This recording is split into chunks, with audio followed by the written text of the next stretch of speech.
Hari ini adalah hari terakhir persidangan gugatan perceraian yang diajukan oleh Muhammad Ibrahim bin Joni Jailani yang kita kenal dengan Baim Wong ya. Kemudian melawan Paula Verhoeven binti Edi Verhoeven. Perkara ini diajukan ke pengadilan dengan surat gugatan tanggal 7 Oktober 2024 dan terdaftar di Pengadilan Agama Jakarta Selatan tanggal 8 Oktober 2024, terdaftar dengan perkara secara elektronik atau yang kita kenal dengan melalui aplikasi e-court ya. Dari tanggal 8 Oktober ya sampai hari ini tanggal 16 April 2025 ini berarti 185 hari. Ini proses perceraian yang diajukan oleh Baim dan Paula. Flashback sedikit ke belakang bahwa gugatan yang diajukan oleh Baim ini selain perceraian juga kumulasi gugatan dengan mohon penetapan tentang hak asuh anak. Jadi selain perceraian, pemohon juga, kita sebut pemohonnya dengan termohon, pemohon juga mengajukan penetapan atas hak asuh dua orang anaknya yang kita kenal dengan siapa tuh namanya? Kiano sama Kenzo ya. Baik ya. Gugatan atau juga pokok perkara permasalahan yang diajukan oleh pemohon ini mengajukan gugatan perceraian atau juga ingin menceraikan istrinya, yaitu termohon, adalah pada pokoknya karena dalam rumah tangga sering terjadi perselisihan pertengkaran. Faktor penyebab utamanya yang diungkapkan atau yang disampaikan adalah karena menganggap termohon sebagai istri sudah tidak bisa melaksanakan kewajiban sebagai istri. Antara lain tidak jujur, sering berbohong, tidak bertanggung jawab sebagaimana seharusnya sebagai istri. Kemudian dalam setiap ada pertengkaran termohon egois. Dan yang mencuat seperti di media massa adalah ada gangguan pihak ketiga. Jadi itu pokok gugatan yang diajukan oleh pihak pemohon.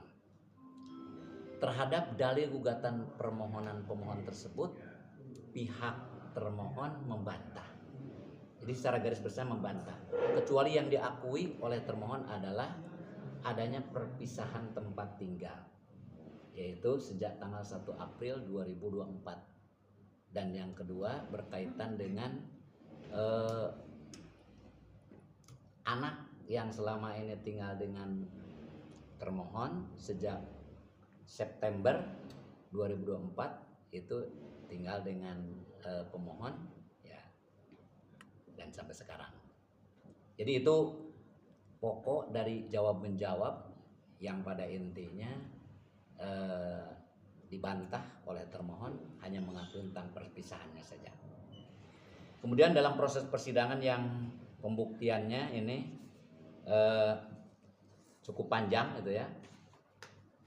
Dari pihak pemohon menyampaikan bukti-bukti terdiri dari bukti 1 P1 sampai P86.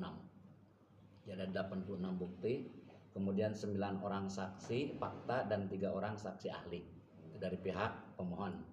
Dari pihak termohon menyampaikan bukti-bukti T1 sampai T47 dengan ditambah keterangan 3 orang saksi fakta dan 3 orang saksi ahli ya. Jadi semua bukti-bukti itu telah oleh majelis hakim yang menyidangkan perkara ini telah dipertimbangkan, kemudian yang pada akhirnya yang mengambil kesimpulan pada hari ini. Kemudian selain dia menjawab ya yang pada intinya membantah dalil-dalil permohonan pemohon, juga pihak termohon juga mengajukan gugatan balik atau yang disebut dengan rekonvensi. Salah satu rekonvensinya yang diungkapkan adalah seandainya terjadi perceraian maka dia menuntut ya tetap hak asuh anaknya minta kepada termohon selaku ibunya yang paling utama. Kemudian yang kedua, dia menuntut nafkah madiah. Jadi karena selama berpisah 1 April sampai dia terhitung 1 April sampai September sekitar 8 bulan. Ya, dia menuntut nafkah setiap bulannya 100 juta. Berarti total 800 juta.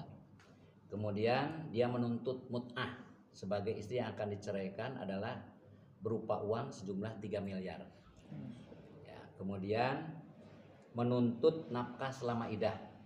Jadi kan ada masa idah 3 bulan, dia menuntut nafkah idahnya 200 juta sebulan, berarti totalnya 600 juta ya. Nah itu, selain itu juga dia menuntut ketika anaknya diminta oleh termohon, ada dia menuntut nafkah anaknya gitu ya, untuk nafkah anak. Jadi untuk 2 orang anaknya itu sejumlah 80 juta ya setiap bulannya. Selain itu juga nafkah-nafkah seperti biaya pendidikan, kemudian biaya sehari-hari, bahkan juga dia menuntut kalau contohnya nanti mobil yang dipakai oleh anaknya itu rusak, perbaikan, tapi tidak menentukan berapa jumlahnya, termasuk perbaikan rumah. Nah, jadi selain dia menjawab, juga menuntut, itu salah satu tuntutannya. Kemudian majelis hakim semua telah mempertimbangkan, dan dalam proses persidangan ternyata dalil-dalil yang disampaikan oleh pemohon tentang adanya perselisihan dan pertengkaran dalam rumah tangga pemohon dan termohon itu dinyatakan oleh majelis hakim terbukti. Maka dengan demikian gugatannya atau permohonan pemohon itu dikabulkan. Ya. Berkaitan dengan tentang adanya pihak ketiga. Ya. Juga di dalam persidangan majelis hakim juga menyatakan itu terbukti. Sehingga dengan adanya pihak ketiga yang kita tahu di media, kami tidak bisa menyebutkan nama aslinya karena ini kan perkara belum inkrah ya. Jadi yang inisial NS itu majelis hakim menyatakan itu terbukti, sehingga dengan terbuktinya adanya pihak ketiga dalam rumah tangga pemohon dan termohon, dalam hal ini antara termohon dengan pihak ketiga tersebut, maka pihak termohon dinyatakan sebagai istri yang nusyuz. Istri nusyuz itu artinya istri yang durhaka kepada suami. Ya, yang tadi dalam bahasanya melalaikan kewajiban, kemudian yang akhirnya tidak menjaga kehormatan sebagai istri, bahkan juga kalau bahasa istrinya mengkhianati hubungan suci antara suami istri itu. Nah itu yang fakta-fakta di persidangan yang terbukti. Oleh karena itu maka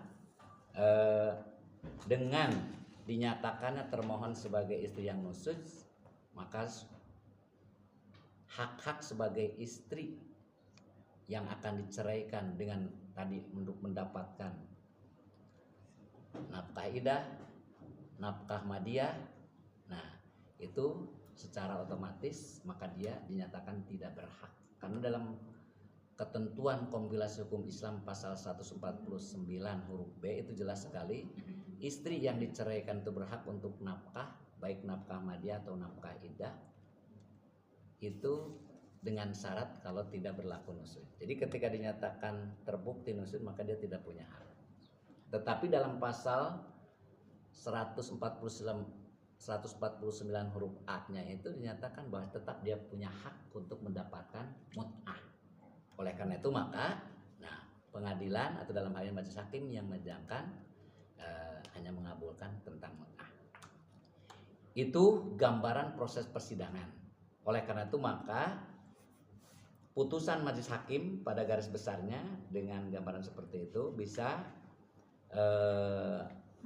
diungkapkan antara lain ya, mengabulkan permohonan pemohon, kemudian memberi izin kepada pemohon untuk menjatuhkan talak satu roj'i terhadap termohon di depan sidang pengadilan agama Jakarta Selatan ini setelah putusan berkekuatan hukum tetap.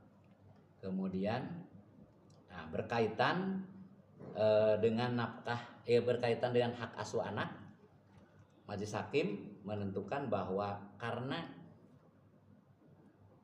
dalam proses persidangan ini telah diupayakan berkali-kali baik oleh majelis hakim maupun oleh mediator tentang hak asuh anak itu, ternyata ada kecenderungan antara pemohon dengan termohon itu untuk mengasuh anak secara bersama-sama, yang dikenal dengan istilahnya joint custody ya.